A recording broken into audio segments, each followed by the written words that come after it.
played good today.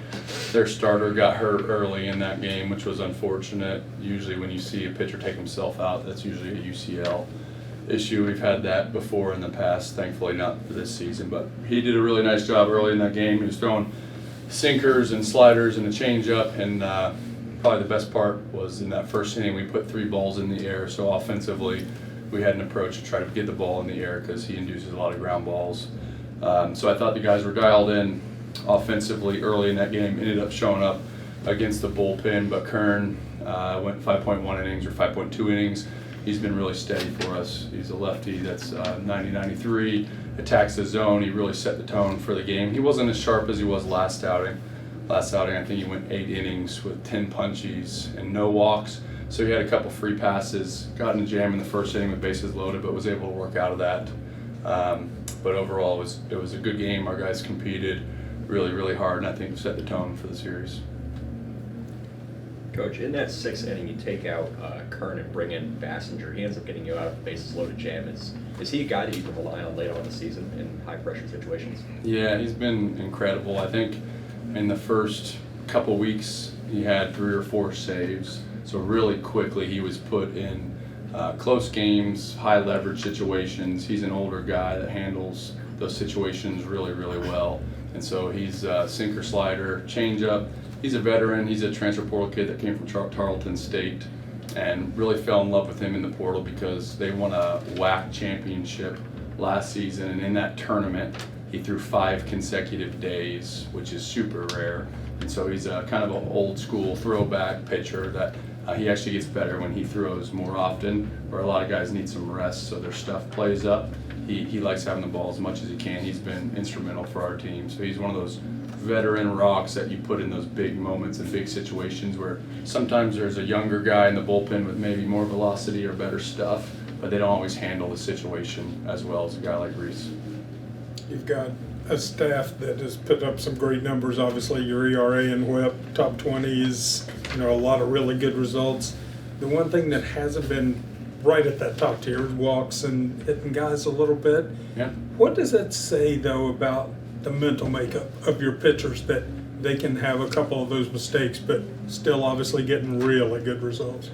Yeah, I think it's something that we're trying to clean up. There's some balance between stuff and walks and hit by pitches. You don't want to have any fear. You want to have the ability to pitch inside, and you have to attack with your best stuff on every pitch, especially the relievers, because their window of opportunity is so short. You can't have you can't get in there and feel the game out. You have to attack with your best stuff. So in an ideal world, you attack with your best stuff. It strikes with pinpoint command. But as these guys develop and mature, I think there will be some walks and there will be some hit by pitches, but it's more about the mental fortitude to overcome the adversity when it happens, which they have done up to this point. And so I think probably nitpicking a little bit. We want to clean that up, but on the other sense, like, they've handled those moments really, really well. And if we feel like they haven't, we've been able to bring somebody else in that has cleaned up the mess up to this point. And so you hope there's less mess, but being able to go to the bullpen and trust those backing guys to do their jobs has been great for us. Is some of that kind of along the same lines of, hey, we're not going to worry about giving up a solo home run here and there, those aren't going to beat you? That's exactly right. If you can get in the zone and attack in the zone and you have no fear you got a chance to have successful, it's always when you start nibbling or a little bit of fear of the home run or the barrel for the pitcher. So trying to go right after guys. Coach, the team continues its strong start to the season. Can you just talk about what you've liked from the team as a whole and kind of what the makeup of this team looks like? I think it's depth. Again, I think we played 16 position players again today, and that wouldn't have happened if the score hadn't separated as much. But depth, there's some guys that are working to get in there and be more regular at the end of the game. You saw Bryant Yoke, he's a freshman, and I think it was a 10-run or 11-run spread at that point, and he's throwing 94 to 97 with a power slider. So he's a young guy that we had gotten hot, and even though the spread of the score got a little bit out of hand, we still just want to get him experience, get him on the mounds more times than not, because he's going to be a huge piece of our team for a really, really long time. You saw J.J. Glasscock, so the first time he pitched was against Ohio. and he had a little bit of a meltdown, but it was his first college outing of his career. And so he came back out today and finished the game for us and was excellent. And he's got nasty stuff. He was 90-93, 2+ breaking balls. So I think to answer your question, it's depth. We have guys that are in 11 or whatever the score was, 14-run game, but we're bringing guys out of the bullpen that it's not about stuff, it's about experience. And so I do think we have some guys that are maturing, coming along. I was so excited for J.J. Glasscock, not only for him because what he's overcome, to be able to have success, surgery last year, to be able to go out there and do what he loves to do, but for me and the team saying, like, this guy might be a big piece of this bullpen, but he hasn't been yet, and we've been good already up to this point. So just excited for that guy to be like, man, that he's got great stuff that can strike anybody out. And so to see him in the zone and competing with no fear was super exciting. Hey, Coach, how important is it for have a pitcher like Griffin Kern who can consistently go 5+ innings for you? It's huge. Those days are almost gone. Like, true starting pitching is really, really hard to find. We had a special one in Derek Clark last year. I think he probably had as many innings and pitches as anybody in the nation. And Mays loved starters, so he would give pretty long leashes as far as some failure, walks, hits. He left guys in for a long time, showed trust in starting pitching. But a lot of these guys nowadays are more wired for one time through the order. They've grown up wanting to throw harder with nastier stuff. And so sometimes command struggles, so they find themselves in more jams early. If you're a starter, you have to attack the zone, get quick outs, manage your pitch count. And so having a guy like Kern is huge. He's been invaluable for us. Coach, Jason Reinhardt, you had 2 hits, 2 RBIs and a home run. Coming in as a transfer, I mean, how important is it to have a guy that you can kind of plug and play in the outfield and really not lose any offensive productivity?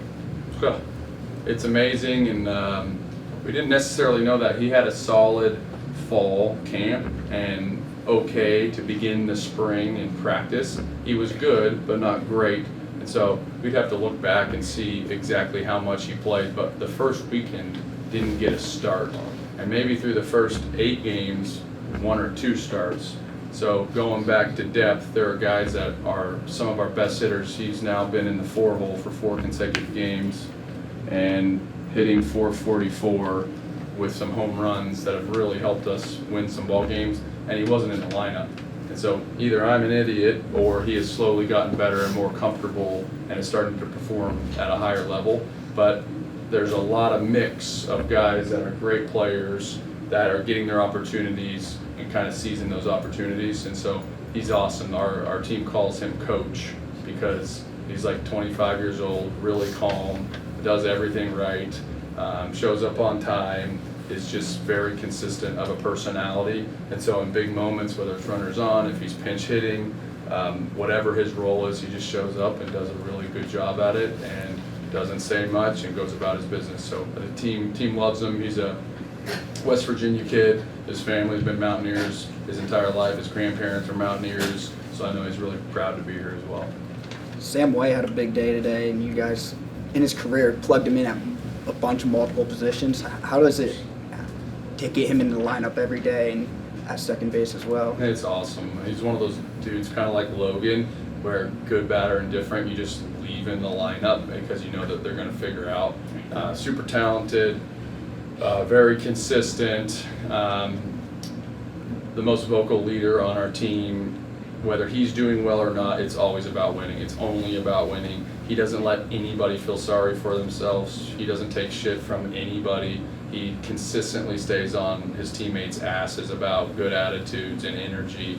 And so he's incredible. And what we saw today is like what we know Sam can be. And so he's kind of battled it this season a little bit.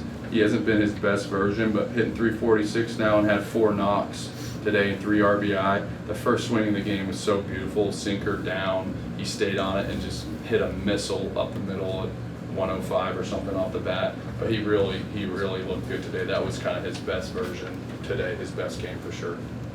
Hey, Coach, you mentioned Logan Salve. He struggled at the plate today, but he had multiple mound visits. How important is that to have a catcher who shows leadership and someone that you can go out there and settle pitchers down? Yeah, He was huge. I think Kern, he went out there at some point on his own in a 3-0 count, and we ended up getting it out.